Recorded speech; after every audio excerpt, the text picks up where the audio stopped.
하나님의 말씀을 선포하도록 하겠습니다. 오늘 말씀 제목은 온 땅의 심판, 온 땅의 심판자 뭐 이런 의미가 되겠죠. 온 땅의 심판이라고 돼 있는 제목은 심판이라고 돼 있나? 예. 본문으로는 로마서 3장 5절, 6절 두 구절 찾아서 우리 같이 읽고 같이 하나님의 말씀을 또한 이어나가도록 하겠습니다. 로마서 3장 5절, 6절 두 구절입니다. 로마서 3장 5절, 6절입니다. 다 찾으셨죠? 같이 소리내서 읽겠습니다. 준비 시작. 그러나 우리의 불의가 하나님의 의를 드러내면 우리가 우리 말을 하리요. 내가 사람으로서 말하노니 보복하시는 하나님께서 불의하시냐? 결코 그럴 수 없느니라. 그러면 하나님께서 어찌 세상을 심판하시리요? 우리 다시 한번 읽어보겠습니다. 제가 우리의 불의가 하나님의 의를 드러내면 우리가 무슨 말을 하리요? 보복하시는 하나님께서 불의하냐? 이제 이것은 전적으로 이제 우리 사람이 가질 수 있는 입장에서 이제 바울이 얘기하고 있는 것이죠. 그래서 사람들은 사실 불의합니다. 그리고 하나님께서는 의로우신 분이고 하나님께서는 그 불의를 심판하시는 분이시죠. 근데 사람들은 자꾸 자기가 의롭다고 생각하고 오히려 하나님이 불의하다고 자꾸 상황을 역전시켜 보려고 합니다. 그러면 결국은 하나님께서 정의 내린 인간이 불의하다는 사실들이 오히려 더 강력하게 입증될 뿐이지 사실 인간이 의로움을 드러낼 수 없다는 사실들은 너무 명백한 것이고 하나님께서 불의하다는 사실은 눈 씻고 아무리 찾아봐도 불가능하게 되는 것이죠. 그래서 우리가 하나님께서 자신에 대해서 정의 내리고 우리 여러분과 저에 대해서 정의 내린 사실에 대해서 자꾸 그 틀을 한번 벗어나 보고 싶어서 뭔가 하나님을 이겨보고 싶어서 뭔가 자꾸 이렇게 시도를 하게 되면 그것은 결국은 자꾸 우리가 점점 더 불의하다는 사실을 입증하게 되고 하나님은 정확하게 더 의롭다는 사실들이 입증될 뿐이라는 것이죠. 그래서 우리가 무언가 잘못해서 하나님께서 우리의 잘못을 갖다가 징계하면 우리가 그게 보복하시는 그런 하나님으로만 생각해서는 안 된다는 것이에요. 물론 하나님께서는 우리의 잘못, 우리에게 원수 갚는 날을 정하시긴 하셨죠. 근데 그것은 우리가 죄를 졌기 때문에 하나님께서 나중에도 얘기하겠지만 우리에게 원수 갚는 날로 정하신 게 아니라 우리가 하나님께서 제시한 길을 거부했기 때문에. 그리고 제시한 길이 뭐예요?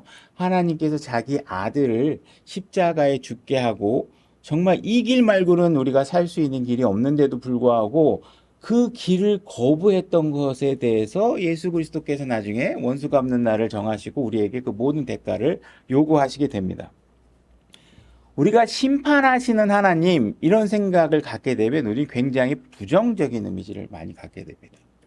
그러나 우리가 이 심판하는 하나님에 대해서 우리가 생각해야 될 것은 무엇이냐면 우리가 심판하시는 그 자체가 우리가 오히려 더 기쁘고 즐겁게 생각해야 될 부분이다라는 사실들을 우리가 알아야 돼요.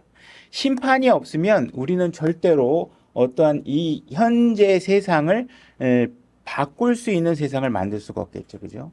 하나님께서 불의함을 용납하시고 거룩하지 않은 것들을 용납하시고 이러신다면 여러분들은 계속 불의함과 같이 섞여 살아야 돼요. 그래서 하나님께서 심판자로 이 땅에 등극하셔서 이 땅의 모든 불의를 심판하시는 것이 우리에게 기쁨이 된다는 사실들을 명심하셔야 된다는 거예요. 그런데도 불구하고 사람들은 자꾸 하나님이 뭔가 불의하다는 사실들을 입증하고 싶어 하는데 왜 그것을 자꾸 입증하고 싶어 하냐? 우리 인간은 하나님도 불의하기 때문에 나를 심판할 자격이 없다라는 사실들을 항변하고 싶은 거예요. 이런 하나님이 나를 심판한다고? 그런 하나님이 어딨어? 이 세상이 이렇게 불의한데 이런 것들이 일어나는 일들을 마치 하나님 때문이라고 얘기하고 싶어하고 마치 그러는데 막상 뒤돌아보면 하나님의 불의가 아니라 우리는 뭐예요? 하나님의 오래 참으심을 발견해야 되는데 우리는 하나님을 자꾸 불의하다고 얘기하는 거지. 그렇게 주장해 봐야 결국은 그런 것들은 왜 그래요? 항상 나하고 상관없을 때는 그렇게 얘기하는 거예요. 근데 그 죄가 나하고 직접 상관이 있어 내가 심판의 대상이 되고 그럴 때는 하나님의 심판자가 되는 게 너무 두려워. 그러나 다른 사람 보면 왜 심판 안 하냐고 자꾸 그러는 거예요. 그럼 사람들은 전부 다 저부터 모든 사람들이 뭐 그래? 뭐가 문제예요? 나에 대해서는 너무 너그러워. 나는 진짜 아무 문제도 없는 것 같아. 그죠? 그러나 상대방은 되게 못된 것 같고 하나님이 그를 심판하기를 원하는데 하나님 그런 사람을 심판하지 않아? 이런 하나님은 불의한 하나님이야. 그러면서 그 안에 반항심이 계속 끊임없이 일어나는 거예요. 하나님께서 왜 자꾸 이런 기후를 나쁘게 하셔갖고 뭐 해일이 일어나서 뭐 수많은 사람이 죽고 왜 이렇게 전쟁이 일어나가지고 수많은 사람들이 죽고 왜 이렇게 도대체 착한 사람이 병에 들여서 죽게 만드는 거예요. 그죠? 내 아들이 아프거나 내가 사랑하는 누군가가 아프면 하나님이 다 원망스러워. 아니, 내 사랑하는 이 여인이 정말 착하게 사는 것 같은데, 내 사랑하는 내 남편이 너무나도 착하게 사는 것 같고, 법 없이 살 것 같은 사람인데, 자꾸 이런 사람들이 아픈 거에 대해서 자꾸 불의하다고 생각하고, 하나님 때문이라고 생각하고, 이러면서 우리는 자꾸 하나님은 결국은 그 결과는 뭐예요? 그 하나님은 나를 심판할 자격이 없다. 이런 상황을 귀결시키고 싶어 하시는 것이죠. 자, 창세기 18장 6절로 16절로 가보겠습니다.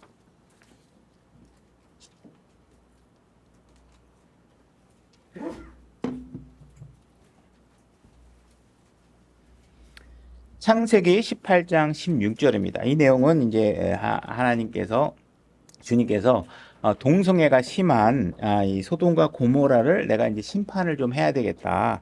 이런 해서 유황불을 내가 쏟아내서 심판을 해야 되겠다 하는 그런 상황에 지금 진행되는 내용입니다. 창세기 18장 16절 제가 읽겠습니다. 그 남자들은 주의 천사들이죠. 그래서 한 분은 주님이 현현하신 분이고 나머지들은 또한 함께한 천사들이라고 보여집니다. 그 남자들은 거기서 일어나 소돔을 바라보고 아브라함은 그들을 배웅하러 그들과 함께 갔더라. 주께서 이르시되, 배웅하러 갔다. 주께서 이르시되 내가 행하는 그 일을 아브라함에게 숨기리요. 내가 보건대 아브라함은 분명히 크고 강력한 민족이 되어 땅의 모든 민족들이 그 안에서 복을 받으리니 이렇게 얘기하고 있습니다. 아브라함은 분명히 크게 민족이 될 것이고 나의 복을 받게 될 것이다. 근데 왜 그렇게 그러면 그런 복을 하나님께 주시고자 하냐? 19절 이는 내가 그를 알기 때문이라. 그래서 하나님께서는 이제 아브라함을 잘 알고 있다. 어떻게 알고 계시느냐? 그가 자기 자녀들과 자기 뒤에 있을 자기 집안 사람들에게 명령할 터인데 그들이 주의 길을 지켜 정의와 판단의 공의, 이런 판단이 드는 것들은 다 심판과 관련된 단어죠. 또 동일한 단어를 때로는 판단이라고도 하고, 심판이라고도 하는 그런 단어들입니다. 판단의 공의를 행하리니 이로써 주가 아브라함에 관하여 말한 것을 친히 그에게 이루시리라 하시고, 그러니까 내가 그를 잘 알고 있는데 그는 어떤 사람이냐면 자기 집안 사람들에게 집안을 우리가 이제 신약에서 보게 되면 감독의 자격 중에는 자기 집안을 잘 다스리는 사람이어야 된다고 얘기하고 있죠. 이 아브라함이 바로 그런 사람이라는 거예요. 자기 집안을 잘 다스려서 그 자기 집안의 후손들에게 주님의 명령이 어떤 것인지를 정말 잘 가르쳐 줄 것이다. 그래서 그 집안에서는 이런 판단의 공의와 정의들이 휘지 않도록 그는 열심히 가르칠 것이다 라고 얘기해 주고 있는 것이죠. 그래서 주가 아브라함에 가서 이렇게 얘기하고 주께서 20절 주께서 또 이르시되 소돔과 고모라에 대한 부르짖음이 크고 그들의 죄가 심히 중함으로 내가 이제 내려가서 그들이 행한 바가 내가 이른 그곳의 부르짖음과 전적으로 같은지 살펴보고 그렇지 않으면 그렇지 않은 것을 알리라 하시니라. 지금 하나님께서는 주님께서는 지금 소돔과 고모라 상에서 무언가 들리는 소리가 있는데 뭔가 잘못된 일이 벌어지고 있다라는 이제 어떤 청원이나 어떤 소원 소리 같은 거를 이제 들으셨다고 보여지죠. 그래서 우리는 무언가 어디서부터 소문이 들리면 하나님과 같이 하셔야 돼요. 뭘 하셔야 되느냐? 그 소문이 진짜인지 확인하셔야 돼요. 그죠? 여러분들은 남의 소리만 듣고 무언가 판단하시면 안 돼요. 뭔가 하나님은 전적으로 그걸 아시지만 왜 이런 것들을 우리에게 보여주냐? 우리에게 귀감이 되도록 하시기 위해서 우리가 하시는 것이거든요. 그러니까 지금 소돔과 고모라가 뭔가 잘못됐다 그러면 보고자나 모든 루트에 하나님께서 공의로움이 다 연결되어 있기 때문에 그냥 그것만 갖고도 판결하실 수 있을 거예요. 굳이 와보지 않으셔도. 근데 하나님께서는 어떻게 하세요? 우리에게 귀감이 되도록 하기 위해서 가서 보시는 거예요. 진짜 봐가지고 그 사실이 맞으면 그대로 심판을 내가 집행할 거고, 봤는데 아니야 그러면 다시 철회하시겠죠. 그죠? 그러니까 여러분들의 이런 문맥 속에서 여러분들이 어떤 문제가 벌어지면, 어떤 소문이 여러분들의 귀에 들리면 그걸로 판단을 내리시면 안 돼요. 하나님도 안 하시는데, 여러분들이 그 소문을만 갖고 그걸 하신다. 그렇게 되면은 하나님은 그래도 오류가 없으시겠지만 우리는 오류가 생깁니다. 그러니까 어떻게 하셔야 돼요? 최대한 그것을 현장 방문을 하시던, 상황이 왜 벌어졌는지에 대해서 정확히 그 현장 방문해서 정확히 당사자와 대상자들의 상황들을 살펴보실 필요가 있겠죠. 그래서 그걸 살펴보셔야 돼요. 그래서 살펴보시고, 그래서 하나님께서는 더 오류가 없도록 하시는 거지만, 사실 이거는 하나님께서 오류가 없게 스스로에 대한 점검보다는 우리에게 가르침에 이런 것들이 많이 있겠죠. 그 남자들은 거기서 얼굴을 돌려 소돔을 향해 갔으나 아브라함은 여전히 주 앞에 있더라. 아마 이 문장의 구성으로 봤을 때 세 사람 중에 두 사람은 지금 소돔과 고모라로 가고 있고, 지금 아직 주님은 남아서 아브라함과 면전 앞에서 이제 대화가 조금 더 이어지는 상황이 되겠죠. 아브라함이 가까이 가서 이르되 주께서 의로운 자들을 사악한 자들과 함께 멸하시려 하시나이까.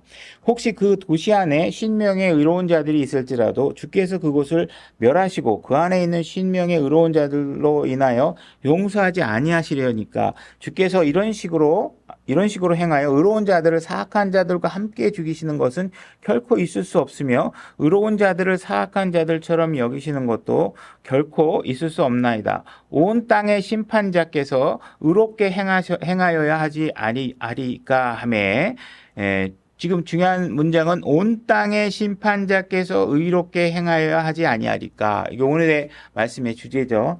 하나님께서는, 우리가 아브라함이 하나님에게 관해서 갖고 있는 기준이 있는데 뭐냐 하면, 하나님은 마땅히 의롭게 심판을 행해야 되지 않겠느냐, 이 사실을 갖고 있다라는 거예요. 주께서 이르시되 내가 만일 소돔에서, 즉 그 도시 안에서 50명의 의로운 자들을 찾으면 그들로 인하여 온 지역을 용서하리라 하시니라. 온 땅의 심판자께서 의롭게 행하여야 한다. 이것은 우리 인간들이 하나님을 향해서 가지고 있어야 될 아주 공통적이고 기본적인 기준이 되어야 하고, 아브라함은 당연히 하나님은 어떤 분이신가에 관해서 이 기준을 명확하게 갖고 있다는 것이에요.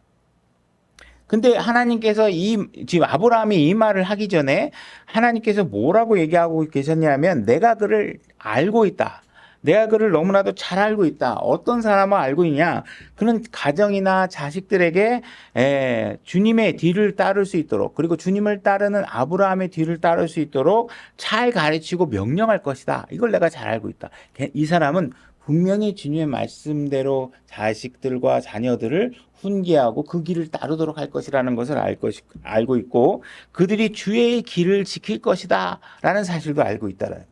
그 아브라함을 통해서 전해진 말씀에 따라서 그 자녀들이 그 주님의 말씀의 길을 벗어나지 않게 할 것이다. 그들의 정의와 판단의 공의를 행하리라. 그죠? 그 사람은 무엇인가를 판단할 때는 분명히 그 판단은 정의로울 것이고 공의로울 것이고 휘지 않을 것이다. 이 사실을 지금 아브라함은 이런 자세를 갖고 있다. 아브라함이 이런 자세를 갖고 있는 그가 지금 하나님에 대해서 얘기하고 있는데, 당연히 하나님도 우리마저도 그런데, 그죠? 하나님은 당연히 공의로우신 분이시다. 이런 이야기를 하고 있는 거예요. 그러니까 아브라함의 생각의 기준은 바로, 아브라함은 온 세상의 다른 사람들과 같지 않고 적어도 하나님은 절대적으로 의로우신 분이시다라는 사실을 얘기하고 있는 것이고, 우리 모든 인간의 인식이, 하나님에 대한 인식의 출발점은 바로 이러한 인식의 출발점이 있어야 된다라는 것이죠. 그죠? 만약에 이게 흔들려지게 되면 하나님에 대한 모든 그 기준이 다 무너지게 돼요. 하나님이 다 무너지게 돼요. 그래서 사람들은 하나님이 무슨 일을 하든 간에 무조건 불만을 하고 보고 있지만, 사실은 우리는 정확하게 하나님은 공의로 심판하시는 분이라는 사실을 갖고 있어야 된다는 것이죠. 사람들은 자꾸 하나님이 왜 전쟁을 일으키냐 이렇게 얘기하고 있는데, 나중에 요한계시록에 가게 되면 16장이나 19장에 가게 되면 하나님께서 이 땅을, 16장에서 이 땅을 심판하시고 19장에서 심판자이신 그분이 등장하셔서 이 땅을 심판하시게 돼요. 그러면 지금은 하나님께서 왜 심판하지 않으시는 거야? 그러니까 딱 그분이 심판자로 딱 등장하셔갖고 이 땅을 딱 심판하면 이 땅의 모든 사람들이 그럼 즐거워할 것이냐? 안 즐거워한다는 거예요. 왜? 진짜 심판이 일어나니까 누가 죽어요? 내가 죽는 거야, 내가. 왜? 그 당시에 말로 할 때는 다 나를 빼고야. 근데 하나님이 심판하시니까 뭐예요? 이 세상에 전쟁의 원흉이 되는 사람, 그죠? 모든 죄의 원흉이 되는 사람을 다 제거하시는 게 하나님의 심판인데 그 심판이 일어나니까 누가 죽게 생겼어요? 내가 당사자. 왜 저런 사람들은 안 죽어요? 왜 저런 사람들은 안 잡아가요? 하나님 뭐 하시는 거예요? 왜 저런 사람들은 왜 더 오래 살게 만들어놔요? 네, 이렇게 불판하던 사람들이 진짜 원하는 대로 심판이 이루어지면 어떻게 되느냐? 그것도 싫어한다는 거예요. 그러니까 우리가 하나님을 믿는 사람이 항상, 저는 킹제임스 성경을 좋아하는 이유도 그거지만, 일단은 상대적이거나, 해석의 여지가 있거나, 이래면 이래서 저래면 저래서 막 말을 갖다 붙이는 게 아니라, 킹제임스 성경을 우리가 믿고 있는 거는 뭐예요? 절대적 진리와 가치가 있기 때문에 믿는 거예요. 이유를 갖다 대거나 상황 논리를 갖고 해석하면 안 돼. 문자 그대로 우리가 볼 수 있다라는 거예요. 그 상황이 성경 안에서 입증이 된단 말이에요. 정확하게. 그러니까 이 성경이 단어 하나가 완벽하게 짜맞춰서 성경이 모순이 없게 우리가 이렇게 잘못 생각하면요. 이쪽 말에서 건드려져서 이렇게 나갈 수가 없어요. 이렇게 완벽한 말씀을 갖고 있는 게 좋은 것이죠. 그죠?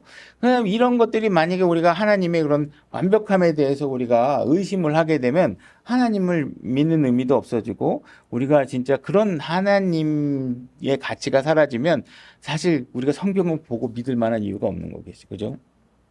그래서 하나님에 대해서 지금 아브라함은 정확한 가치 기준을 갖고 있다. 이분은 절대로 이상하게 판단하실 분들이 아니다. 심판하실 분이 아니다.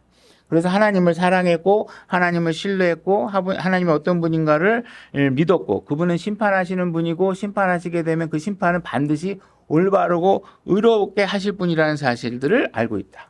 그 다음에 여기 우리가 25절에 보게 되면 심판자라는 단어, 영어 단어가 첫 글자가 대문자로 되어 있습니다. 저지라고.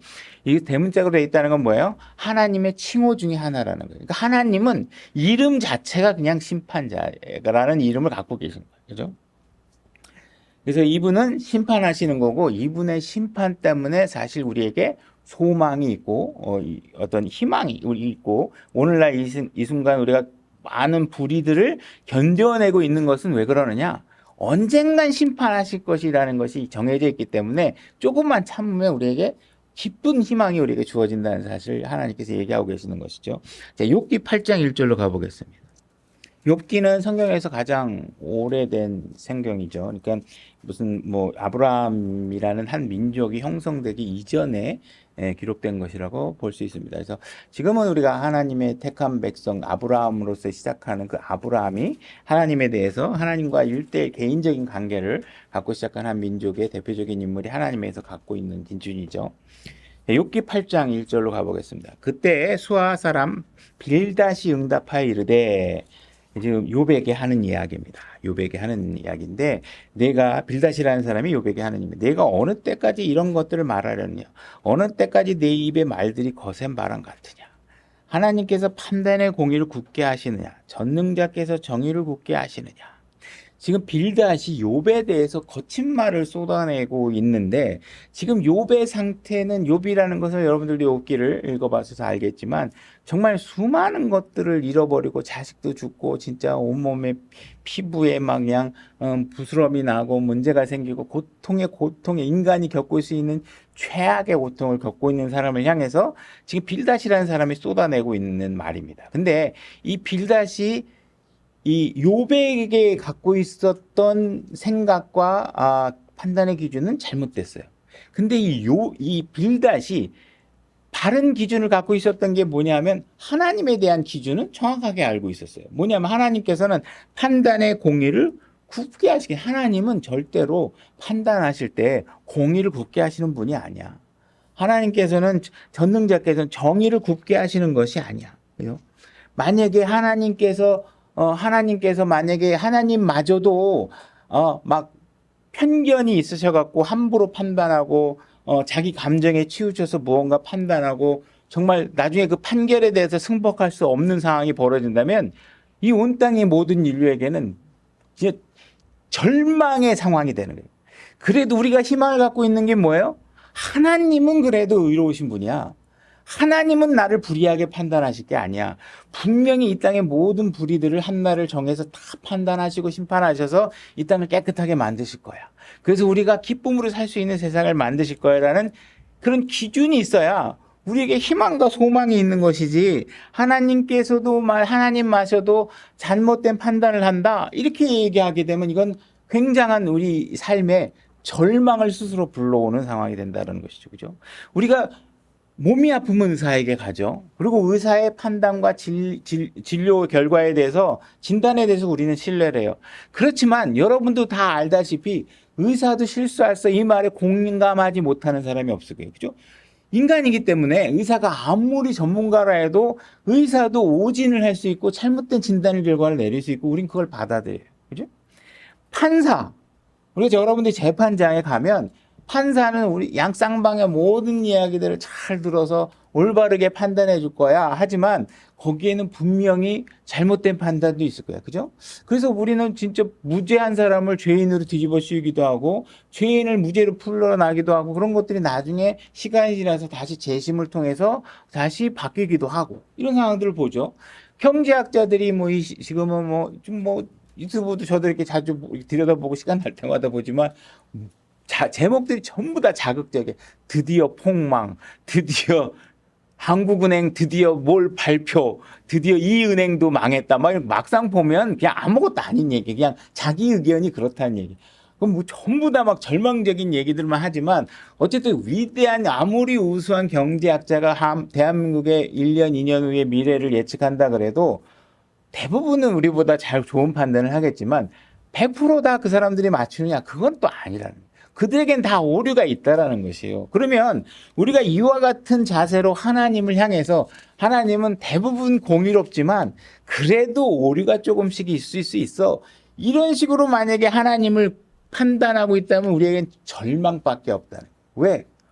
어디서 어떻게 오류가 나는지를 알고 우리가 구원받지 않은 사람에게 구원받으세요 하고 하나님을 전할 때 하나님이 공의로 판단하신 분이라는 확신이 없이 어떻게 다른 사람에게 구원을 받으라고 얘기할 것이며, 구원받고 난 이후에 우리 그리스도인으로서 아까도 예배 전에 얘기했지만 우리는 세상 사람들보다 그리스도인이기 때문에 짊어져야 될 고난까지 더해지면 더 많은 고난과 어려움 속에서 이 땅을 살아가야 되는데, 그 살아가는 동안 우리가 하나님께서 공의로 모든 것들을 판단하시고 정확하게 우리의 고난과 어려움들에 대해서 보상하시는 분이라는 기준이 없다면 우리가 어떻게 이 절망적인 상황을 다른 사람에게 져주기도 하고 손해도 감수하고, 그죠? 이러면서 우리가 어떻게 살아가냐. 그죠? 그러니까 이게 하나님께서는 우리가 다른 인간의 완벽함을 생각하는 것처럼 마치 오류가 허용될 수 있는 것처럼 하나님을 판단해서는 절대로 안 된다는 것이에요. 하나님은 완벽하게 오류 없이 판단하신 분이다. 우리 시편 96편 10절로 가보겠습니다. 제가 읽겠습니다. 주께서 통치하심을 이교도들 가운데 말할지어다. 주님께서 드디어 완벽하게 통치하는 시대가 이제 나중에 오겠죠. 그렇게 되게 되면 세상도 굳게 서서 흔들리지 않는다. 세상 사람들도 하나님이 주님께서 직접 통치하시는 만약 그런 상황이 된다면, 그분의 통치가 임하게 되면 흔들릴 이유가 없겠죠. 거기에 이의를 제기할 이유도 없고 부동의할 이유도 없고 술렁술렁거릴 필요도 없고, 그죠? 그분께서는 백성들을 의롭게 심판하시라. 왜 그들이 흔들리지 않느냐? 하나님이, 주님께서 하시는 판단은 의롭고 왜곡된 판단이 없기 때문에 그러시죠. 그래서 이분이 심판하시는 일이 벌어진다 하는 일이 벌어지면 우리에겐 어떤 상황이 벌어지느냐? 하늘들이 기뻐하기 시작해요. 땅은 또 즐거워하고 바다와 거기에 충만한 것들은 외치고 들판과 그 안에 있는 모든 것들이 기뻐할지어다. 그죠? 그분의 심판이 시작되면 누구에겐가는 절망과 비극이겠지만 여러분들에게는, 그죠? 주님의 편에 있는 여러분들에게는 이 심판과 이 심판이 이루어지는 이 행위 자체가 어떤 일로 벌어지냐? 속이 다 시원하고 이제 깨끗해지고, 그죠? 우리가 이제 그냥 진짜 모든 쾌락이 다 벌어져요. 이제 근심, 머릿속에 찌뿌대했던 게 다 사라지고 이제 못 볼 거 이렇게 참아가면서 볼 일도 없고 모든 일들이 다 정의롭게 이루어지는 거예요. 그죠? 주 앞에서 기뻐하리니 주 앞에서 기뻐하리니 이는 그분께서 오시되 친히 땅을 심판하러 오시기 때문이로다. 그분께서 의로 세상을 심판하시며 자신의 진리로 백성들을 심판하시리.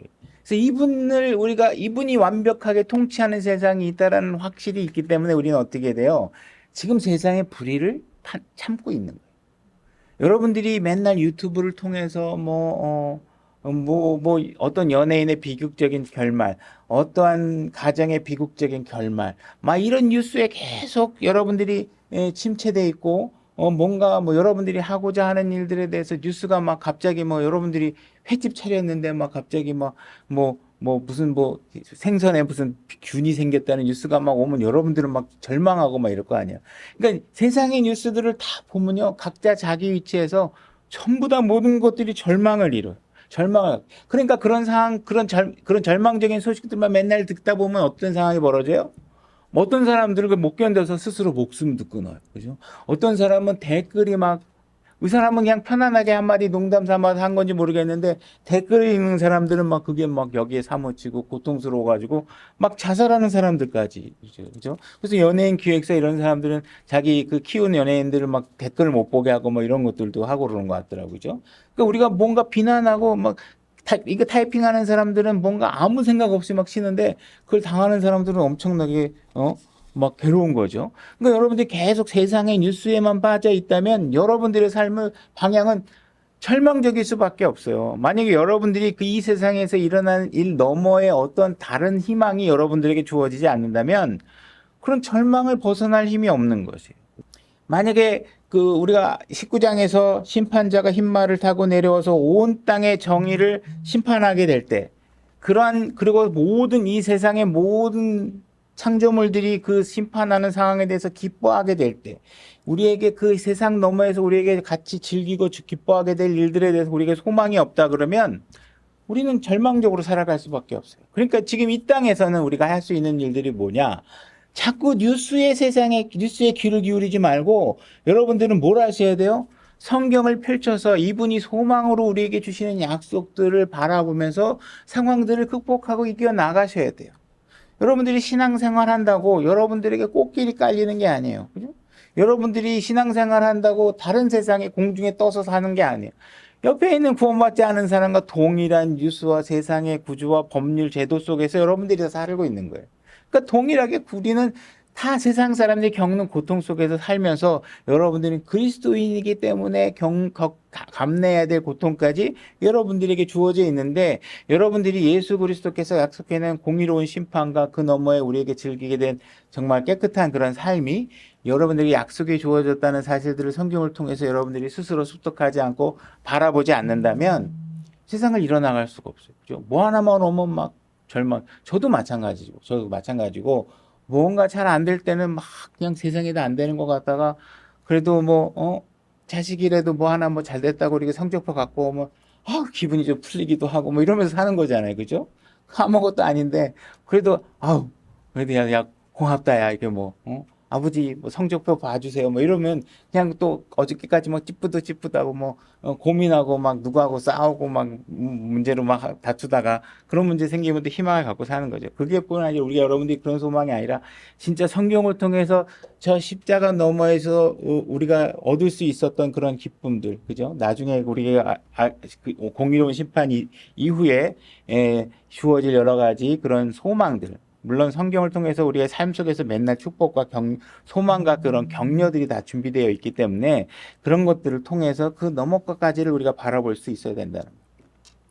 사람들이 공평해야 된다 이런 말을 하잖아요. 그러면 사실은 여러분들도 살아보셔서 저보다 더 많은 연륜을 사신 분들도 많이 계시겠지만 공평하다는 기준이요, 정말 사람마다 다 틀려요. 난 이게 공평하다고 생각했는데 상대방은 그걸 기분 나쁘게 여길 수도 있고, 나는 그 사람에게 잘해줬다고 생각하는데 저 사람은 그걸 기분 나쁘게 받아들일 수 있고, 그러니까 이게 사람마다 각자 자기가 의롭거나 자기가 공평하거나 정의롭다고 얘기하는 기준들이 사람마다 다 틀린 거예요. 그러니까 우리는 그럼 공평의 기준은 어떻게 해야 되느냐? 우리는 절대적으로 우리의 공평의 기준은 그래서 성경 말씀에 둬야 된다. 그죠? 그러니까 그리스도인들은 자꾸 나의 선의와 나는 그런 의도가 아니었어. 나는 그때 너에게 잘해주려고 얘기했던 거야. 이거에 매몰되시면 안 돼. 내가 갖고 있는 기준, 내가 갖고 있는 감정, 판단 이런 거 다 버리시고 뭐 하셔야 돼요? 성경이 뭐라고 얘기했느냐. 그 성경의 기준에 여러분들의 공의로움과 어떤 그런 정의로움을 맞추지 않으면 우리는 자꾸 스스로의 굴레 속에서 자기를 자꾸 비극적인 환경에 노출시키고 절망에 빠뜨리는 상황들이 벌어진다는 거예요. 그래서 우리는 하나님이 공의로우신 분이다.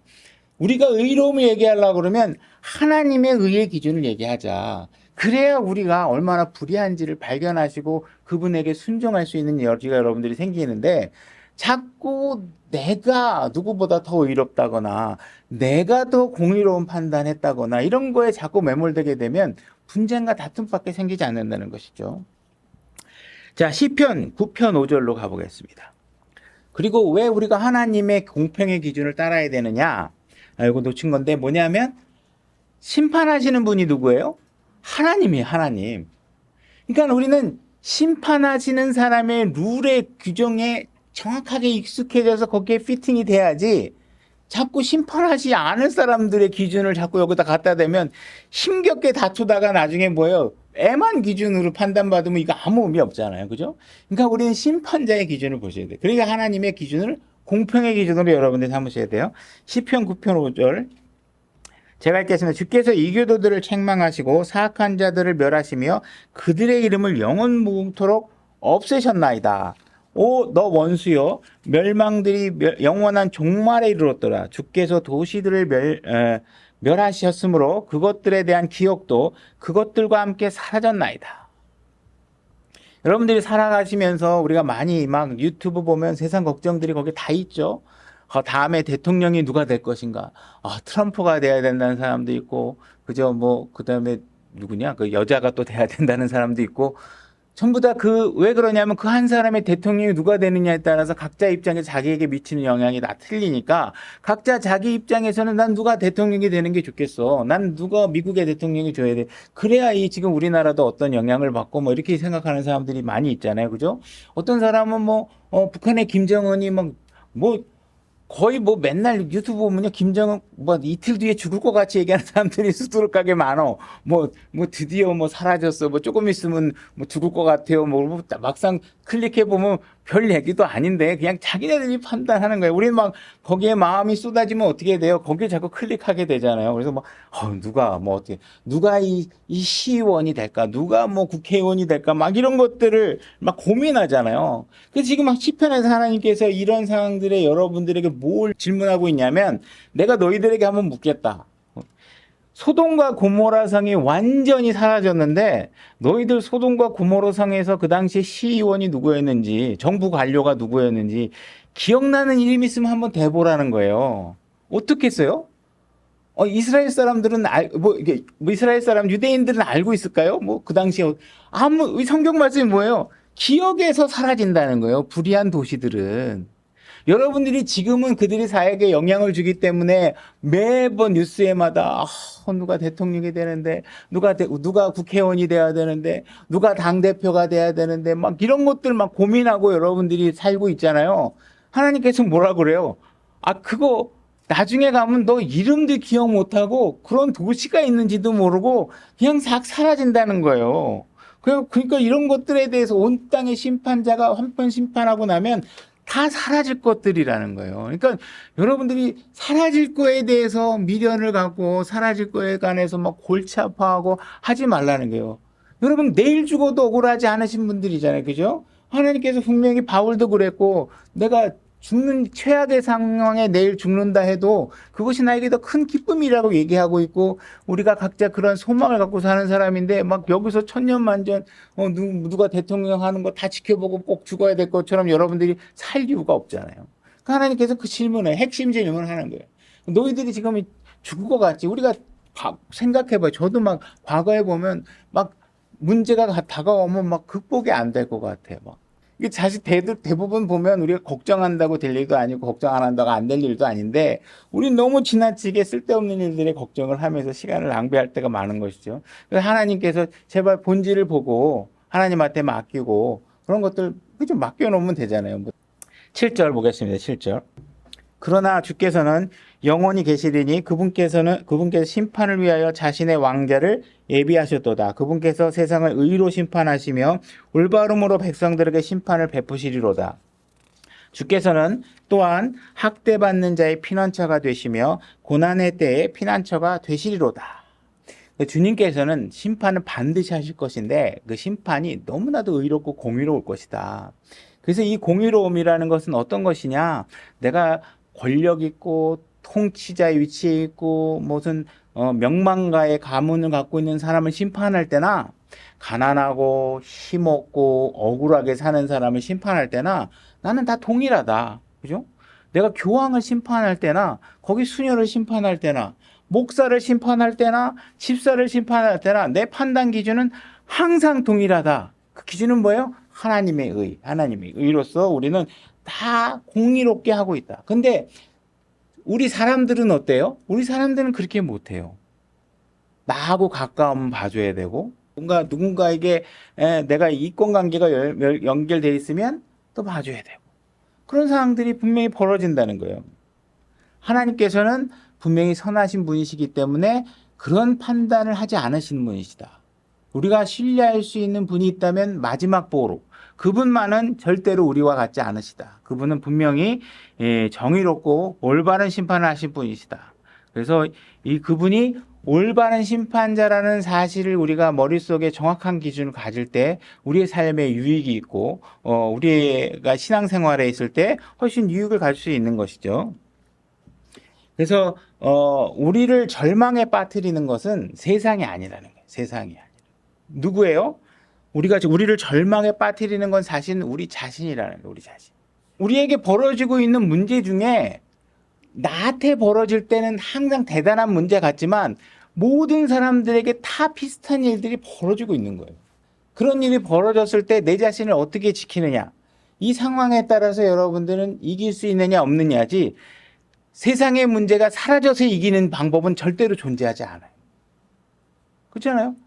세상에 하나님 너무 힘듭니다. 하나님 이 문제를 해결해 주세요. 그러면 하나님께서 옆에 있는 내 문제를 딱 치워주면서 승리했습니다. 뭐 이렇게 하는 거는 간증이 아니에요. 여기 문제가 있어. 너무 힘들어요.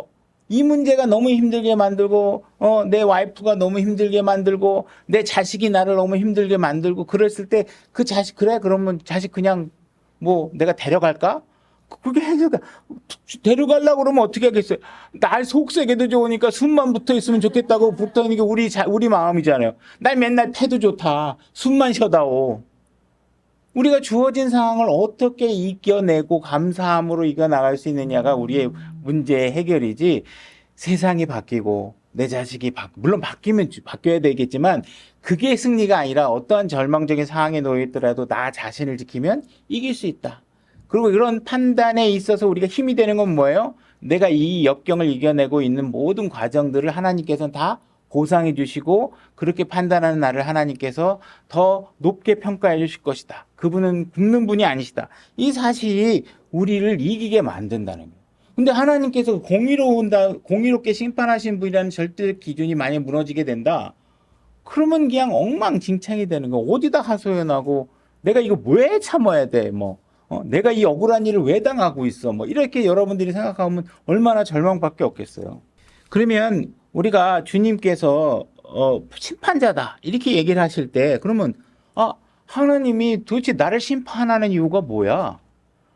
하나님 예수 그리스도 이거 저 중동의 조그만 나라에서 가지고 있는 그런 종교에서 나온 거 아니야?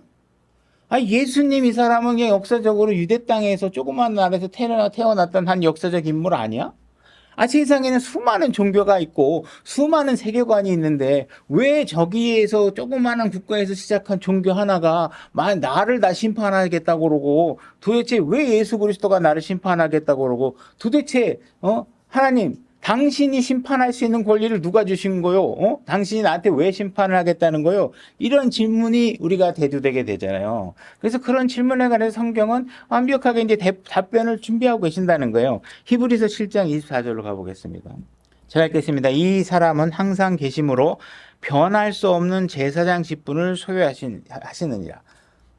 여러 가지 이유들이 또 나중에 등장하겠지만 우리가 만약에 재판을 받으러 갔을 때 지난번에 나를 재판했던 사람하고 이번에 나를 재판하는 사람이 바뀌면 머리 아프거든요. 그죠? 이 재판관의 성향이 뭔지, 지난번에 재판했던 그 재판관이 갖고 있는 성격과 지금 새로 바뀐 재판관의 성격이 달라지면 여러분들은 변론 방법이나 이런 것들을 그 사람이 좋아하는 방법대로 바꿔야 되고 여러 가지 골치 아픈 일이 벌어져요. 인간 세상에는.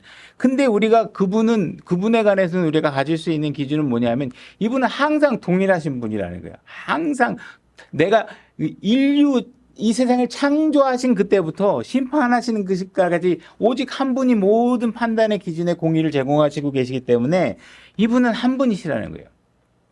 변할 수 없고 그분이 제사장 직분을 지금 소유하고 있고 그러므로 그분께서 항상 살아계셔서 그들을 위해 중보하심을 보건대 그분은 또한 자기를 통하여 여기 by him 돼 있는데 하나님에게 나아갈 때 여러분들은 반드시 예수 그리스도를 통해서만 가셔야 됩니다. 그 예수 그리스도를 통하지 않고 하나님에 가는 거는 그는 잘못된 것입니다. 또 한번 나중에 반복돼 나오겠지만 예수 그리스도를 통해서 하나님께 나가셔야 돼요.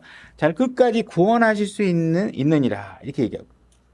자, 여러분들은 죄를 져서 범법을 지었어요. 그러면 여러분들은 왜 하나님 앞에 심판 앞에 갈 때 문제가 되냐 하면 여러분들의 범법이 기록으로 다 남아있어요.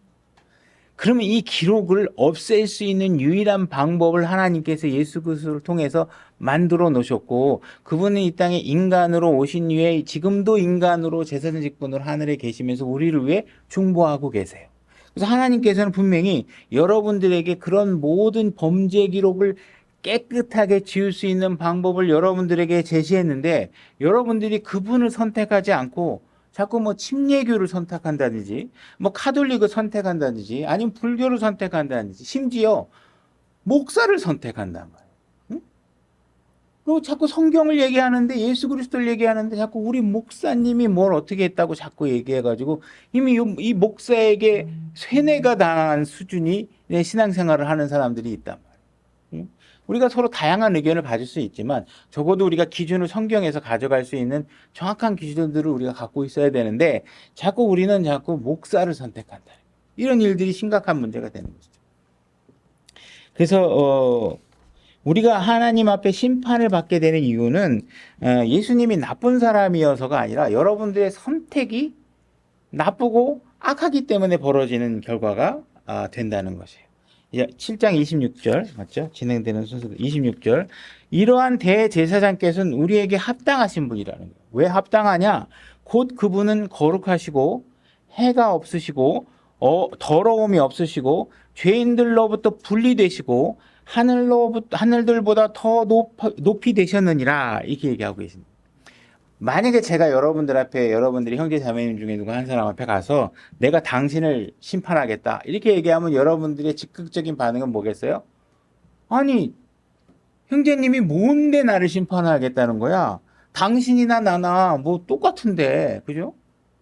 여기서 제가 하나님의 대언자로 감독의 직을 수행하고 있지만 저도 죄인인 사람이고 여러분도 죄인인데 여러분들이 봤을 때 뭐 좀 뭔가 성경에 대해서 뭔가 좀 나보다 하나님께서 좀 더 조명을 줘서 뭔가 많은 걸 알고 있는지 모르겠지만 그렇다고 해서 여러분들이 안성식이라는 사람이 여러분들을 심판할 때 승복할 수 없는 이유는 뭐예요? 나에게도 죄가 있기 때문에 여러분들이 승복 못해요. 내가 항상 의로운 판단만 하는 게 아니기 때문에 여러분들이 승복 못한다고. 여러분들이 나의 일거수일투족을 들여다보면요. 얼마나 답답하겠어요. 양말 아무데나 벗어놓고 가면 우리 와이프가 맨날 뒤에서 주워 다니면서 뭐 챙겨야 되고 그 삶을 여러분들의 집안이나 제 집안 똑같은 거 보면 야 저런 사람이 우리 아버지가 저한테 맨날 복음을 전하면 하는 얘기가 뭐야. 너나 잘 살아 임마 아침에 일어나지도 못하는 놈이 맨날 저는 맨날 아침잠이 많아가지고 밤에는 맨날 뜬 눈으로 감은 뚝뚝 있는데 아침에 맨날 지금도 아침에 일어나는 걸 제일 힘들어하는데 우리 아버지가 하는 얘기가 뭐야? 야, 너나 잘해 너나.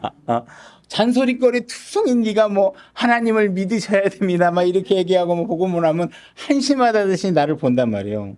그러나 만약에 제가 심판한다 그러면 여러분들이 그러겠지만 만약에 예수님께서 여러분들에게 와서 심판하겠다 그러면 여러분들은 그와 같은 자세를 취할 수 없어요. 왜?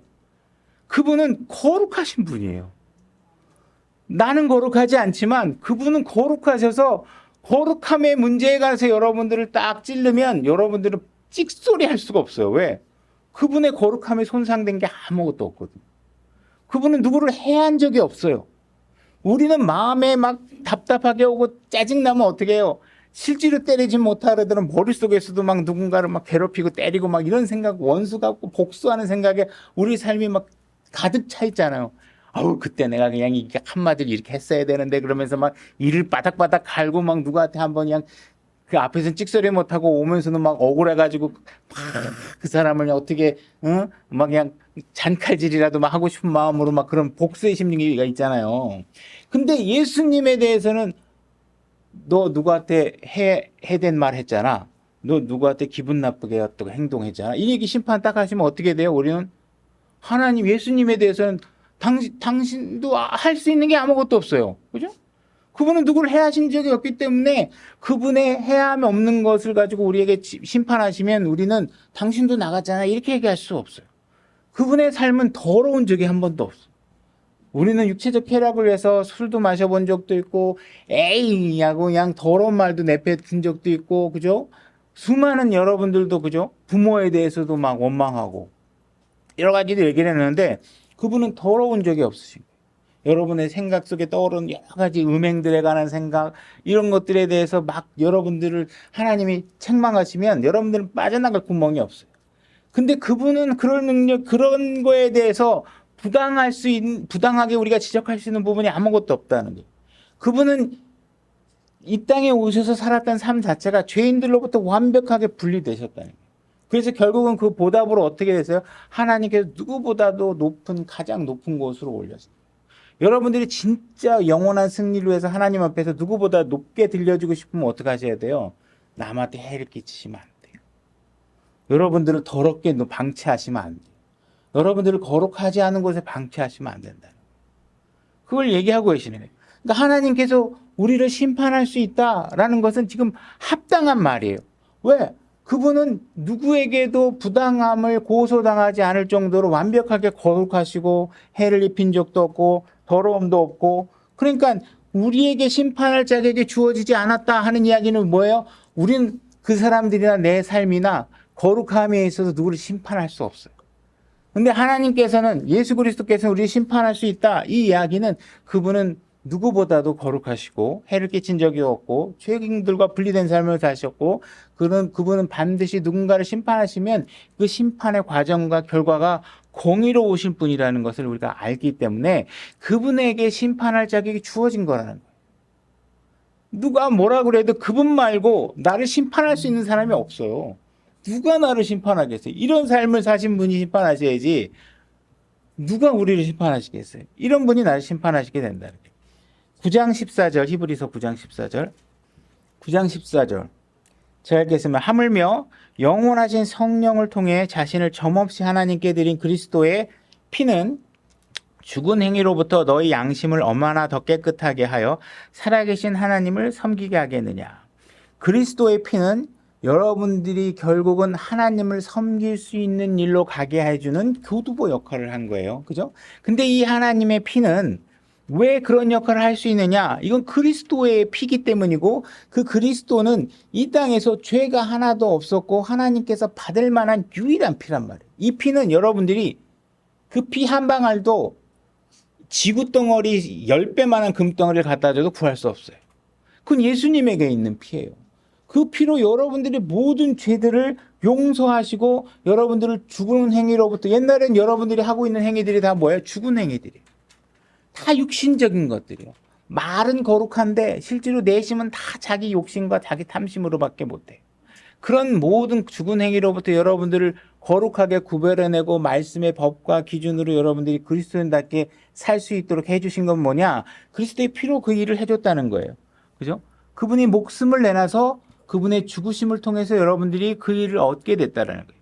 그런 까닭에 15절 그분께서는 새 상속 언약의 중재자이시니라. 그래서 여러분들은 새 상속 언약에 속해 있는 것이죠. 그래서 새로 예수 그리스도의 죽음을 통해서 여러분들은 새로운 생명을 얻을 수 있는 유효한 방법의 선택권을 여러분들 하나님께서 제시하고 계시고 그걸 선택하시면 여러분들은 상속자가 되는 거예요. 그죠? 영원한 유업의 상속자가 되시는 것이죠.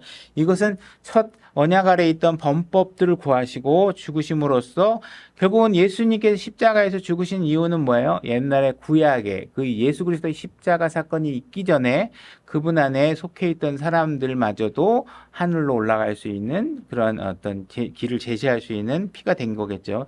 그분의 죽으심으로써 부르심을 받은 자들이 영원한 상속 유업의 약속을 받게 하려 하심이라.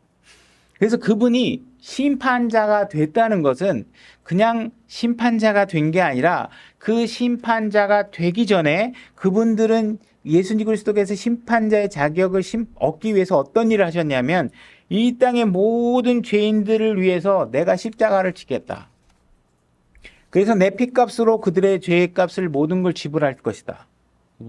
그래서 내가 아버지에게 내가 이 십자가 사건을 완벽하게 성취시키면 나를 믿고자 하는 사람들에 대한 죄를 다 사해 줄 수 있는 권한을 내가 아버지로부터 약속받아 놨다. 그리고 이러한 것이 권위가 나에게 주어질 거라는 것은 이 세상의 기초가 놓아질 때 아버지와 아들과 성령이 이미 일치 본 내용이다. 그죠?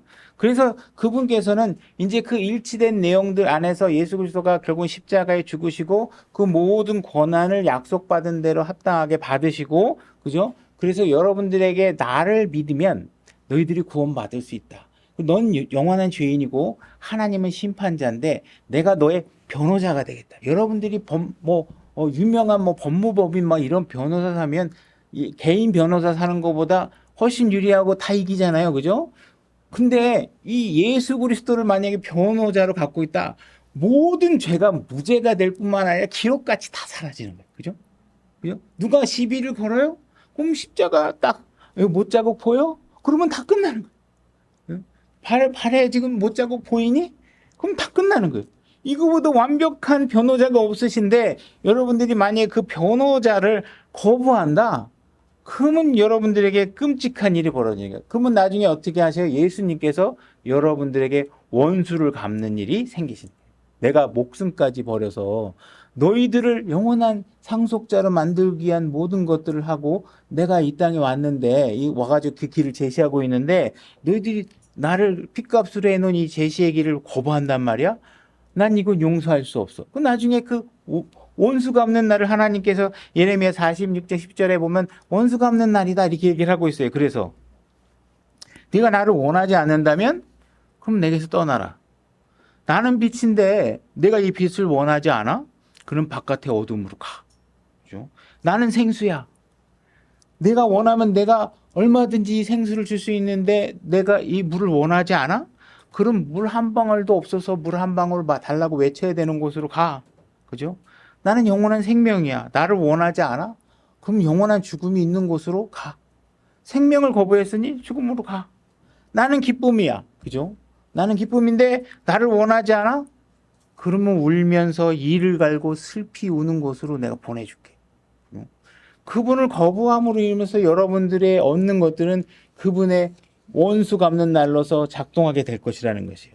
여러분들이 이 결과를 받아들이고 싶지 않다면 유일한 방법이 있다는 거예요. 뭐냐? 법정에 이미 들어가면 그땐 방법이 없어.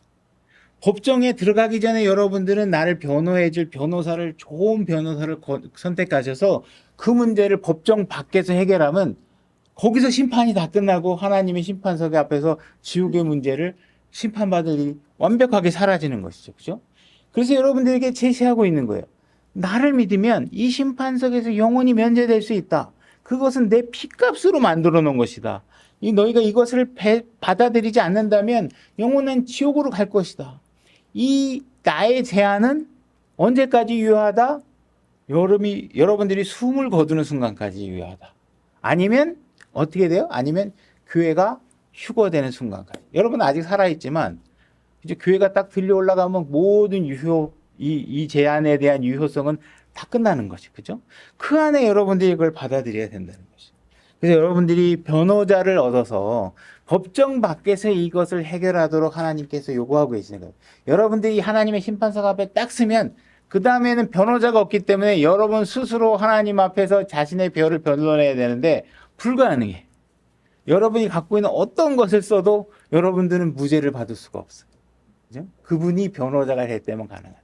이제 베드로전서 1장 18절로 가보겠습니다. 너희가 알거니와 너희 조상들로부터 전통으로 물려받은 너희의 헛된 행실에서 너희가 구속받은 것은 은이나 금이나 썩을 것들로 된 것이 아니요 오직 흠도 없고 점도 없는 어린 양의 피로 피 같은 그리스도의 보배로운 피로 된 것이라. 참으로 이분께서는 세상의 창건 이전에 미리 정하여졌을 때 이 마지막 때에 너희를 위해 드러나셨느니라. 너희는 그분으로 말미암아, 여기도 by him, who by him 이렇게 되어 있습니다. 그분으로 말미암아, 그분을 통해서 그분을 죽은 자로부터 일으키시고 그분에게 영광을 주신 하나님을, 그분을 통해서 하나님을 믿으셔야 됩니다. 이것은 너희의 믿음과 소망이 하나님 안에 있게 하려 함이라. 많은 사람들이 나는 하나님을 믿는다고 얘기합니다. 근데 만약에 그 하나님을 믿는데 예수 그리스도를 통하지 않고 믿는 하나님은 뭐예요? 성경에 있는 하나님이 아니라 그건 자기 자신이 창안해낸 하나님을 믿는 것입니다. 하나님께서는 반드시 예수 그리스도를 통해서 나에게 오라고 돼 있어요. 그러니까 나는 나도 하나님을 믿어요. 근데 예수님이 뭐 나를 위해서 죽으셨어? 아니, 나 그거는 못 믿겠어. 그러면 그거는 성경의 하나님을 믿는 게 아니죠. 그죠? 그래서 만약에 그냥 하나님을 예수 그리스도 통하지 않고 그냥 하나님 믿는다 그러면 여러분들을 무죄한 상태로 하나님의 의의 기준에 합당하게 하늘에 들어갈 수 있게 해주는 하나님을 믿는 게 아닙니다. 그래서 명확하게 그 부분을 아실 필요가 있죠. 사도행전 17장 22절로 가보겠습니다. 제가 읽겠습니다. 그때 바울이 마르스 언덕 한가운데 서서 이르되 너희 아테네 사람들아, 내가 알고 보니 너희가 모든 것에서 지나치게 미신에 사로잡혀 있더라. 자, 이 지금 말씀은 아테네, 그 성경에 기록된 초대교회 당시에만 해당되는 말이 아니라요. 우리의 삶의 주변을 들여다보면요. 모든 사람들이 이런 일을 대부분의 사람들이 하고 있습니다. 이 남산 꼭대기 가면 뭐 사랑의 뭐 언약 그러고 뭐 열쇠 꾸러미 이렇게 막 이렇게 달아놓죠. 뭐 절 같은 데 가보면 기와장에 뭐 이름이 적혀 있거나 어저께 그저께 어느 절간에 가봤는데 보니까 줄에다가 막 뭐 금색 나뭇잎에다 이름과 소망 뭐 이런 거 막 적어놓은 것 같아요. 지금 우리가 또 어떤 사람 집에 가보면요, 문 위에 이렇게 막 부적이 붙여 있는 사람들도 있어요. 요즘 모르겠는데 옛날에 이렇게 제가 보면 집들에 보면 거기 명주실에다 북어 마다로는 사람들도 수두룩하고요. 그런 것들이 자기를 지켜줄 거라고 생각하는 거예요. 그러니까 지금도 여러분들 주변에 보면요, 입시철 되면 타로점 보러 다니고, 점집에 가고 이러면서 마치 그들이 무엇인가, 우리에게 어떤 영원한 문제들을 해결해 줄 수, 결국 대부분 이 땅의 기복에 대한 질문을 하러 가겠지만, 뭐 결혼 어떻게 할 것 같아요? 좋은 사람 만나겠어요? 그럼 몇 년 뒤에 하는 게 더 좋을 것 같아? 막 이러면서 그들에게 삶의 가이드를 맡기고 사는 것이죠. 그러니까 이런 것들이 다 그 당시에 아테네에서 가서 지금 바울이 본 장면이나 여러분들이 그냥 길에 가보면 뭐 타로점 무슨 뭐 이렇게 다 섞여 있는 거 보는 거나 다 똑같은 거예요. 운동선수들은 어때요? 자기 무슨 색깔 팬티를 입고 간 날 뭐 홈런을 쳤다 그러면 맨 그 색깔 팬티를 입고 다녀야 되는 상황이 벌어지잖아요. 이것들이 다 뭐예요? 자기 누구도 관여하지 않는데 스스로가 신을 만들어서 자기를 통제하게 만들고 있는 거예요. 하나님의 말씀이 아니라 자기가 룰을 만들어. 그리고 그 룰에 자기가 얽매여 살아. 그리고 뭐가 졌으면 판티 색깔 때문에 졌다고 생각해. 열심히 해서 한 게 아니라, 오늘 갑자기 노란 거 빨아갖고 검정 거 입었더니 홈런이 안 나왔다 그러고, 이러고 우리가 사는 거예요. 이게 아테네 사람들의 모습과 지금 우리 모습과 뭐가 차이가 있겠어요. 그죠? 23절. 내가 지나다니며 너희가 섬기는 것들을 보다가 알지 못하는 신에게라고 새긴 글이 있는 제단을 발견하였나니 그런즉 너희가 알지 못하고 경배하는 그분을 내가 너희에게 밝히 알려주리라. 그래서 지금 이제 사도가 있고, 만약에 오늘날 따지면 이제 교회 안에 말씀의 지도자, 목사가 이제 대변을 해주는 거죠. 뭐라고 얘기하냐면 세상과 그 안에 모든 것을 만드신 하나님은 하늘과 땅의 주심으로 손으로 만든 전에 거하지 아니하시고, 그죠? 사람들은 자꾸 뭐가 형태를 만들어서 그 안에 신이 있다고 생각하는데 그런 건 아니라는 거예요. 그거를 믿으면 안 된다. 하나님은 그런 곳에 머물러 있는 곳이 아니라는 거예요. 그러니까 여러분들이 만약에 진화론적 관념을 가지고 성경을 바라보게 되면 그거는 하나님을 믿는 것이 아니라, 여러분들이 진화론을 믿으면 하나님을 믿는 게 아니에요. 세상은 창조되어진 것이에요. 그 창조하신 하나님께서는 자기가 창조물 안에 귀속되는 분이 아니시라는 것이죠. 25절, 또 무엇인가를 필요로 하시는 것처럼 사람들의 손을 통해 경배를 받지 아니하시나니. 그러니까 하나님께서는 뭔가 우리에게 필요해서 뭐 가져와라 이러는 게 아니에요. 여러분들에게 하나님께서 뭔가 바치라고 하면 그것은 하나님이 필요해서가 아니라 뭐예요? 혼을 구하고 교회가 유지되고 하나님 말씀이 선포되고, 그죠? 이런 것들에 필요해서 혼들의 구원과 하나님의 자녀들을 확보하는 일들에 대해서 필요해서 여러분들에게 그런 재정적이라든 이런 것들에 대해서 말씀하고 계시는 거지. 그 돈을 가져다가 하나님이 좋아하시고 뭐 그런 거예요. 다 창조물인데 하나님께 그걸 좋아하실 일이 있네. 여러분들이 드리는 손길에서도 하나님께 복을 주시는 것이고. 그래서 모든 사람에게 생명과 그분께서 모든 사람의 생명과 숨으로 모든 것을 주시기 때문에, 모든 생명과 숨은 하나님으로부터 오는 것이에요. 그러니까 만약에 생명과 숨이 하나님으로부터 온다는 사실을 믿지 않으면 여러분들은 하나님을 믿지 않는 거예요. 사도 바울이 지금 우상을 섬기는 사람들에게 얘기해 주고 있는 거예요. 하나님은 창조자시기 때문에 창조물 어떤 조그마한 형태 안에 계시는 분이 아니야. 그리고 이 생명은 하나님으로부터 오는 거야. 하나님으로부터 우리에게 숨이 주어졌다. 이 사실을 이해해야 된다. 이런 하나님이 아닌 하나님을 믿고 있다면 너는 하나님 믿는 거 아니야. 이렇게 얘기하고 있는 거예요. 그분께서 26절, 또 그분께서 사람들의 모든 민족들을 한 피에서 만드사 온 지면에 거하게 하시고 미리 정하신 때와 그들을 위한 거주의 경계를 정하셨으니, 아담과 이브를 통해서, 아담을 통해서 이 모든 인류가 하나의 피로 해서 온 것이죠. 그래서 유인원에서부터 원숭이로부터 진화됐다 이렇게 얘기하면, 예를 들어서 우리가 피가 모자랄 때 원숭이 피 가져다 못 쓰잖아요. 그죠? 우리는 사람의 피를 쓰지, 원숭이가 우리 조상이면 그 중에 좀 맞는 거 만들어가지고 좀 걸러가지고 쓰지 안 하잖아요. 다른 거예요. 그러니까 우리가 이런 사실들을 이해하셔야 된다는 거예요.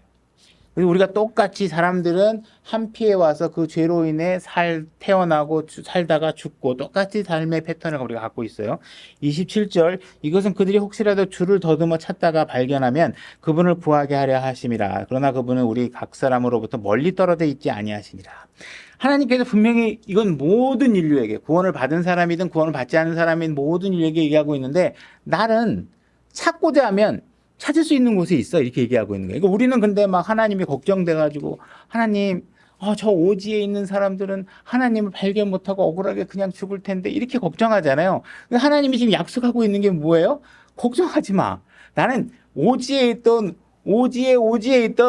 나를 찾고자만 하면 반드시 가서 나를 알려주는 사람이야 이렇게 얘기하는 거예요. 그러니까 여러분들은 지금 마치 이런 막 기독교 방송, 기독교 뉴스 방송 이런 게 많은데, 이 주변은 막 하나님을 막 믿어가지고 하나님 믿는 사람이 막 풍성하게 생길 것 같잖아요.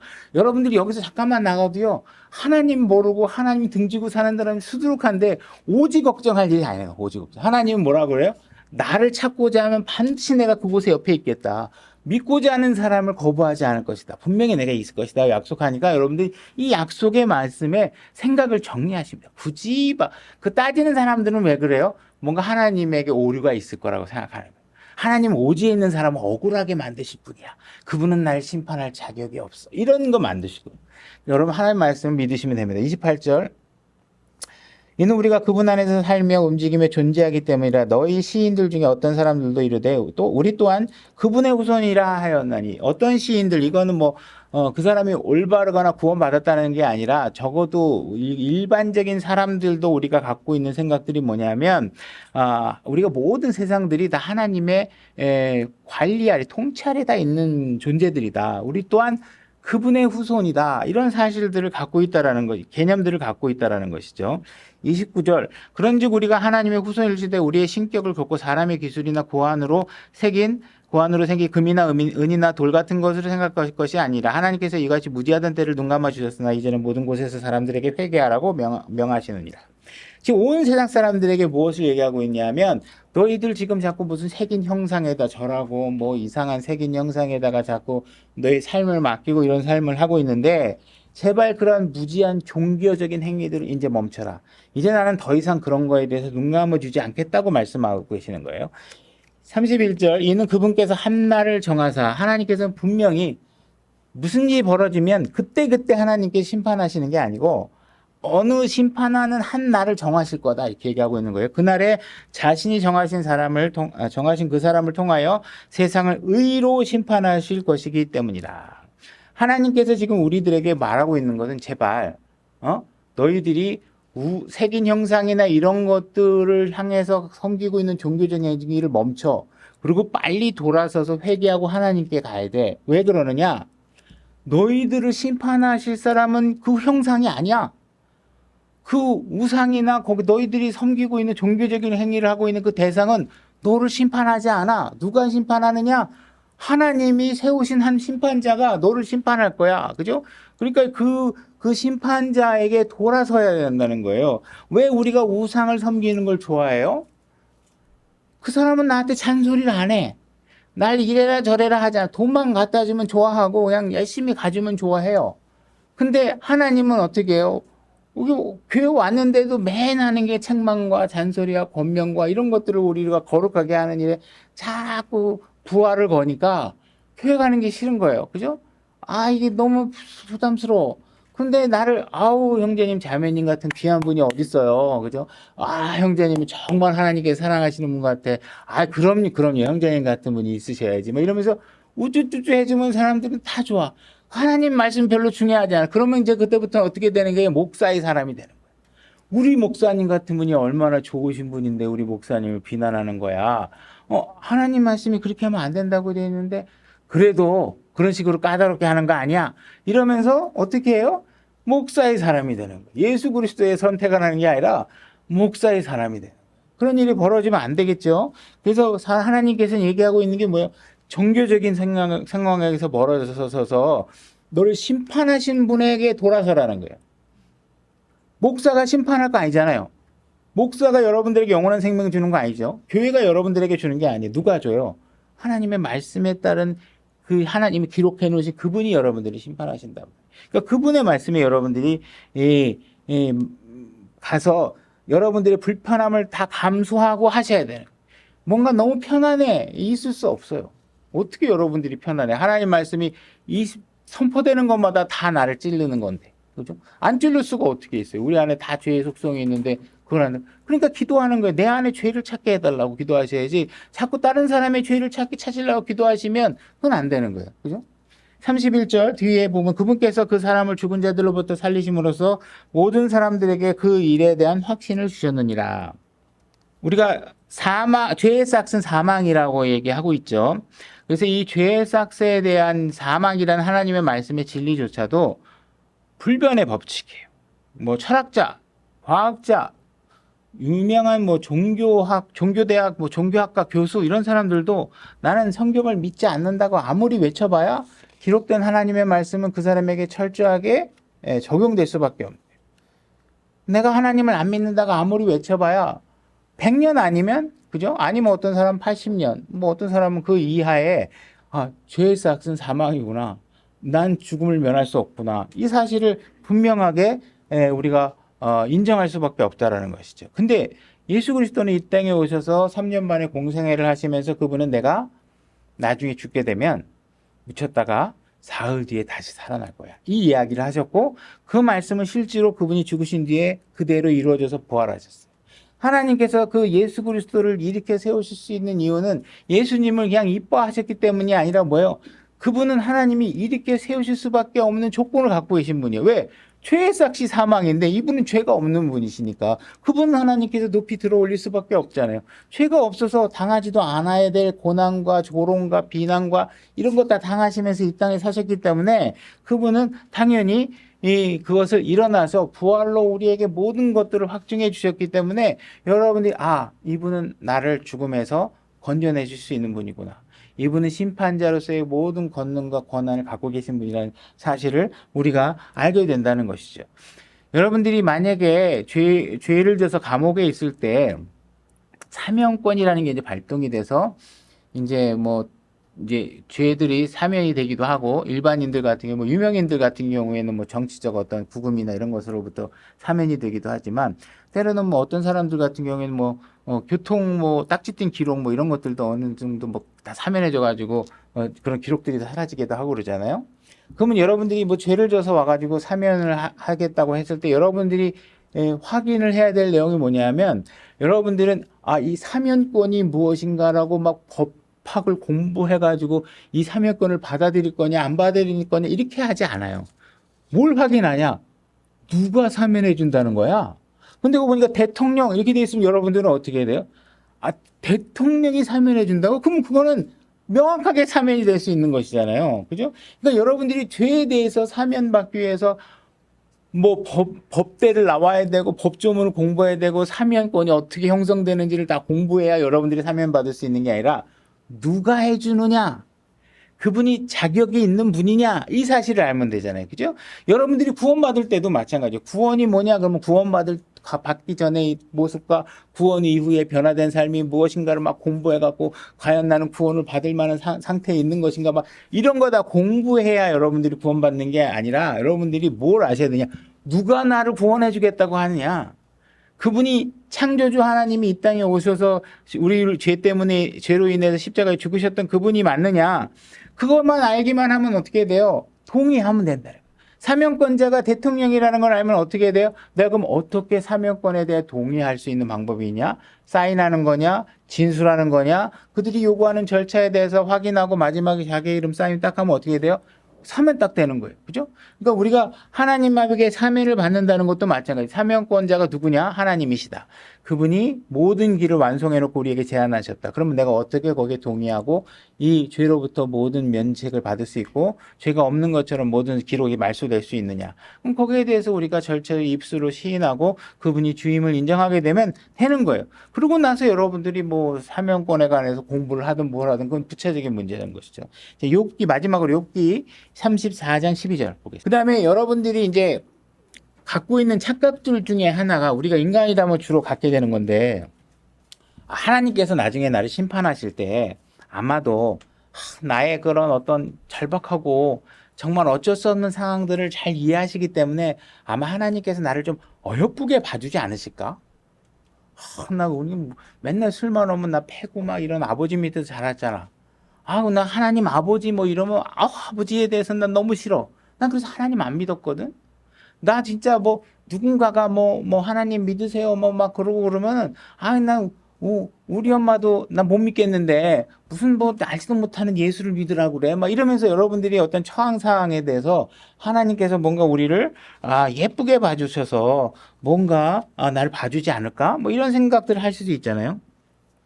근데 하나님께서는 내가 어떤 의의 기준을 갖고 심판하신다 그랬어요? 하나님과 동등한 의를 갖고 판단하신다 그랬어요. 하나님과 동일한 의의 수준을 가지시려면 여러분 어떻게 하셔야 되냐면 태어나면서부터 죽을 때까지 죄가 한 번도 없어야 돼요. 여러분들이 태어나면서부터 죽을 때까지 하나님의 영광에 이르지 못하는 일이 한 번도 있어서는 안 돼요. 그죠? 그럼 만약에 그런 상황이 돼 있는데 여러분들이 봤는데 분명히 죄인이라고 생각하고 있는데 그 사람이 뭔가 하나님 앞에 와가지고 제가 그때 하나님 믿으라고 막 누군가가 뭐라고 얘기했을 때 그때 내가 막 우리 아들이 그때 갑자기 물에 빠져 죽고 뭐 이래가지고 내가 진짜 너무 심란해가지고 난 복음 전하는 사람 가라고 그랬거든요. 내가 그래서 못 믿었어요. 만약에 그런 상황에서 그 사람을 구원해 줬다. 그럼 하나님은 어떻게 되는 거냐? 판단의 공의가 굳는 거예요. 그죠? 하나님께서는 왜곡된 판단하고 기준이 틀려지는 거예요. 하나님께서 분명히 우리에게 나는 진짜 뭐 그냥 살인도 막 하고 막 이랬는데 살인죄도 있고 내가 교도소도 몇 번 갔다 오고 막 거기 가면 야 자식아 말이야 사람을 죽여도 말이야 자식이 막 애들이나 죽이고 나는 돈 많은 사람 죽였잖아 막 이러면서 여러분들이 자신의 그 의를 자랑하면서 살았던 사람이라 그래도 하나님께서 예수 그리스도 복음이 딱 붙여지니까 내가 이런 죄인이었어? 그리고 그분이 말하는 대로 그 사면권자를 인정하고 그 사면 절차에 따라서 여러분 예수 그리스도를 믿었어요. 근데 하나님께서 보니까 얘는 너무 살인을 많이 했네. 그래서 여러분들을 만약에 구원을 안 시켜주잖아요? 그러면 하나님은 또 판단의 공의가 굽는 거예요. 약속해준 방법대로 했는데 하나님이 우리의 삶의 무게를 과거의 육신적인 행위의 삶의 무게를 가지고 우리의 구원을 판단해서 하나한다? 아니다. 우리는 예수 그리스도 안에 들어오면 그 순간에 뭐예요? 하나님과 동등한 의로 여겨주겠다고 하나님의 약속이 있는데 그거를 안 하게 되면 하나님의 판단의 공의에 심각한 문제가 생긴다는 것이죠. 그러니까 여러분들에게 있어서 만약에 다 여러분들 여기 있는 분들은 다 구원 받으시겠지만 구원 받지 않은 사람들은 지금 미국의 대통령이 누가 될지 우리나라 국회의원이 누가 될지 이런 거 걱정할 게 아니라 여러분들에게 심각한 문제는 뭐예요? 여러분들의 혼의 구원이 진짜 이루어졌는지, 그죠? 내 자녀의 혼이 구원을 받는 상태가 됐는지 이게 가장 중요한 것이라는 것이에요. 여러분들이 이미 구원을 받았다면 그 구원을 기뻐하시고 즐거워하시면 됩니다. 그러나 마치 아직 이것이 구원이 이루어지지 않았다면 여러분들은 하나님의 심판대에서 절대로 벗어날 수 없다는 사실을 이해하시기 바랍니다. 감사합니다. 여기까지 하겠습니다.